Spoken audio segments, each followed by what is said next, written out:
Okay, so today we are going to still do more algebraic equations, but this time we've got unlike terms. And by unlike terms, I mean when you look at the letters, what we call variables, when we look at the letters in these equations, you can see that there's not just one letter, there's two letters. So in this example, we've got terms with A and we've got terms with B. So remember, we've talked about the terms. So this is the first term is 2a. The next term is minus 3b. The third term here is plus 5b. And the fourth term is minus 8a. So these are the terms in the equation. And we've got terms that are in with a, and we've got terms that have b's in them. So remember, so these are unlike terms because they're not all the same. With like terms, which are ones that they're all the same, we can reduce them down to one number, one term. But since these are unlike terms, which means we've got different types going on here, we've got some with A and some with B, we can't reduce this down to one number, one term, but we can reduce this down to one term each. So we can have one term of A and one term of B.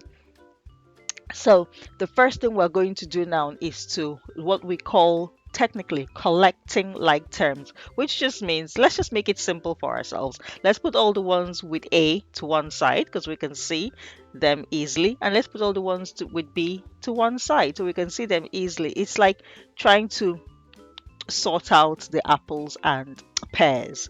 So let's put all the A's together. So we have 2A. The next one with an A is minus 8. So we have minus 8A. And then we're done with all the A's. So the next thing we're going to do is go to the B's. So we have 3B. Oh, sorry, minus 3B.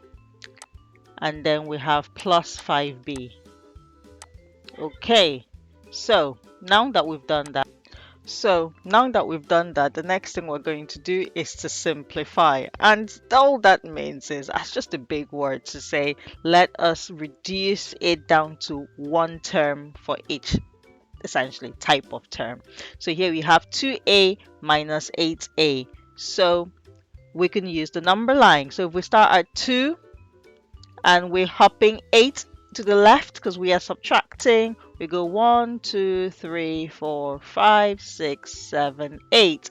We end up at minus 6. So this is minus 6a. And then we have the b's. So we have minus 3b plus 5b. So first of all, we're going to say we're going to start at minus 3b minus 3. So where's minus 3? Over here. And then we're going to add 5. So we're going to hop 5 to the right. 1, 2, 3, 4, 5. And we end up at 2. So we end up at positive 2 plus 2. So we end up at plus 2b.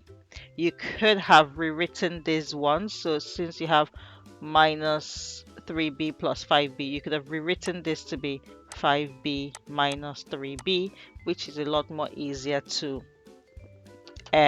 process.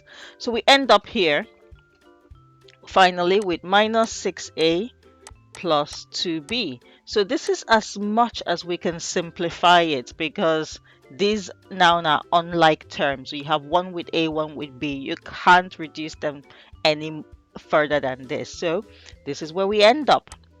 Now, let's try another one. So few questions. How many terms are in this equation? Hopefully we can see that there are 4 terms. This is the first term, the second term, the third term, and the fourth term here. So there's 4 terms in this equation. The next thing we're going to say is how many types of terms are there, and hopefully we can see that there's 2 types because we've got 2 with x's and 2 with y's.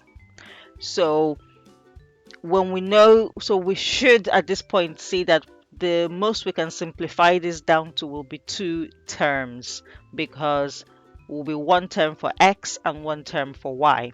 So now let's start the simplification. What's the first thing we're going to do? We are going to collect like terms. So collect like terms just means let's put the apples and the pears apart from each other. So basically, we're going to put the ones with x's to one side. We're going to put the ones with y's to one side. So we start with 3x.